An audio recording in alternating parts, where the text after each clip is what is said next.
A blessed day kaninyong tanan mga boss. Welcome pagbalik dinhi sa ato ang payag sa bukid. Mga boss, aduna ba'y sala nga gamay o dako? Ang gihisgutan lamang dinhi sa balaang kasulatan mao nga sala ang tanang buhat nga dili matarong, ug ang tanang sala musangpot gayod sa kamatayon. Apan adunay sala nga diretsong musangpot sa kamatayon ug dili na gayod makabaton pagkapasayloan.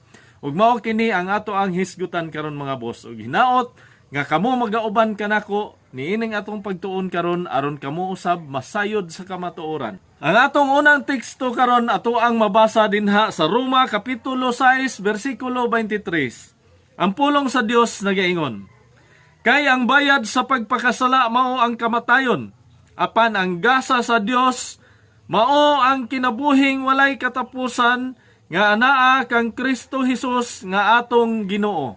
Gani ang pulong sa Dios dinha sa Santiago kapitulo 2 bersikulo 9 ngadto sa 10 nagaingon nga sa ato ang pagpili kung kinsa lamang ang ato ang tagdon o sa dili angay nato nga pagtagad sa atong isig kataw nakasala na kita.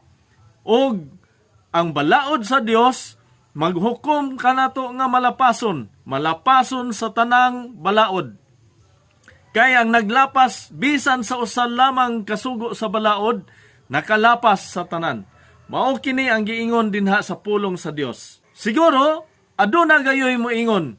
Apan ang kasulatan nagingon usab nga adunay sala nga dili mo sangpot sa kamatayon. Ato kining basahon mga boss dinha sa unang Juan kapitulo 5 bersikulo 16 ngadto sa 17. Ang pulong sa Dios nagaingon, kung may makakita sa iyang isig ka magtotoo nga nakasala, apan sala nga dili mo sangpot sa kamatayon, kinahanglan magampo siya sa Dios. Hatagan sa Dios og kinabuhi ang maong magtotoo. Kini alang lamang ni adtong nakahimog sala nga dili ikamatay. Apan adunay sala nga musangpot gayod sa kamatayon, ug dili na kinahanglan nga magampo pa kamo alang niini. Sala ang tanang buhat nga dili matarong, apan adunay sala nga dili musangpot sa kamatayon. Kini angay nato kining sabton mga boss. Unsa man kining mga sala nga dili musangpot sa kamatayon? Para ninyo, unsa man kini? Or shall we ask this way? Unsa man ang paagi nga ang imong mga nabuhat nga sala dili musangpot sa kamatayon? Makabaton lamang kita sa kapasayloan sa tanan natong mga nabuhat nga mga kasalanan batok sa Dios kung kita kinasing-kasing ug matinud-anon nga muduol ngadto kaniya magasugid sa tanan natong mga kasalanan ug kinasing-kasing nga magatuo ug magadawat kang Ginoong Hesukristo isip ato ang Ginoo ug manluluwas. Kinasing-kasing nato nga pagtuo sa iyahang buhat dito sa krus sa paghalad sa iyahang kaugalingong kinabuhi puli kanato aron kita hatagag kagawasan gikan sa kaulipnan sa sala. Mao kini ang giingon sa balaang kasulatan mga boss. Kita makabaton lamang og kapasayloan sa atong mga sala pinaagi sa kinasing-kasing nga pagtuo og sa atong pagkahiusa diha kang Kristo Jesus. Karon unsa man kining mga sala nga dili nagayod makabaton og kapasayloan. Mga sala nga mosangpot gayod diretso sa kamatayon. Ato kining mabasa dinha sa Marcos kapitulo 3 bersikulo 28 ngadto sa 30. Ang pulong sa Dios nagaingon, timan-in ninyo kini, mapasaylo ang mga tao sa tanan nilang mga sala og sa tanang dautan nilang sulti. Apan ang tao nga nagpasipala sa Espiritu Santo, dili gayod mapasaylo kay nakabuhat man siyag sala nga dili gayod mapapas. Gisulti kini ni Jesus kay may pipila man gud ka tawo nga miingon nga siya giyawaan. Mao kini mga boss. Ang ako ang ikatambag lang sa mga tao nga dali kayong makayama-yama, makabugal-bugal sa mga mensahe sa pulong sa Dios nga ginasangyaw sa katawhan karon. Timan-in ninyo nga ang pagbugal-bugal ninyo sa mensahe sa pulong sa Dios, posible nga makasala kamo sa sala nga dili na gayud mapapas ug mosangpot gayud diretso sa kamatayon ug wala nay kapasayloan pa niini. Busa ang akong ikatambag sa matag usa nga magasusi kita ato ang susihon diha sa balaang kasulatan ang mga pulong nga ato ang nadungog nga ginasangyaw sa katawhan. Imbes nga kita mo komentaryo og mga negative nga mga komentaryo aron lang sa pagbugal-bugal o sa pagyama-yama sa mensahe sa pulong nga gisangyaw diha sa katawhan, atua hinuon kining susihon dinhi sa balaang kasulatan kung aduna bay kamatuoran ang mga pulong nga ato ang nadungog. Mao kini ang giingon sa pulong sa Dios nga kinahanglan kita magasusi gayud. Ato ang basahon dinha sa Unang Tesalonica Kapitulo 5 versikulo 19 ngadto sa 22. Ang pulong sa Dios nagaingon, ayaw ninyo santaa ang Espiritu Santo. Ayaw tamaya ang mga mensahe gikan sa Dios. Sutaan ninyo ang tanan. Ampingi ang maayo o gisalikway ang daotan. Mao kini mga boss. Ampingi ang maayo o gisalikway ang daotan. Nganong ginaingon man niini nga ampingi ang maayo o gisalikway ang daotan.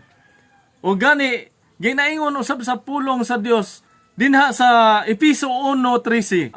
Mausab kini ang midangat kaninyo sa pagkadungog ninyo sa matuod nga mensahe sa maayong balita nga naghatag kaninyo kaluwasan. Mituo kamo kang Kristo busa gipatikan kamo sa Dios pinaagi sa paghatag kaninyo sa Espiritu Santo nga iyang gisaad pinaagi sa pagtuo. O kini mga boss nga gimension kayo dinha nga matuod nga mensahe sa maayong balita. Tungod kay dili usab nato ikalimod nga adunay daghang mga individual karon nga nagsangyaw sa mga pulong nga sukwahi sa nahisulat dinhi sa kasulatan. Busa kinahanglan kita nga magamping. Kinahanglan gayud kita nga dili dali-dali lamang nga mutuo sa mga mensahe nga ato ang nadungog. Kundili atoa gayud kining sutaon, susihon dinhi sa balaang kasulatan kung aduna ba gayoy kamatuoran ang gisulti ni ining tawhana nga nagsangyaw sa pulong. Kung matuod ba ang mensahe nga iyahang gisangyaw. Mao kini mga boss. Imbes nga magyama-yama kita, magbugal-bugal kita, susihon hinuon nato dinhi sa balaang kasulatan. Kaya ang pulong sa Dios mismo nagaingon nga ayaw santaa ang Espiritu Santo sa Dios. Ayaw tamaya ang mga mensahe gikan sa Dios. Mao kini ang giingon sa pulong sa Dios. Kay sa panahon nga kita magasusi sa matuod nga mensahe sa maayong balita ug kita magatinguha sa pagtuman sa iyahang mga pagtulunan, kita makahibalo sa kamatuoran ug ang kamatuoran maghatag kanatog kagawasan. Mao kini ang giingon sa pulong sa Dios dinha sa Juan Kapitulo 8 versikulo 31 ngadto sa 32.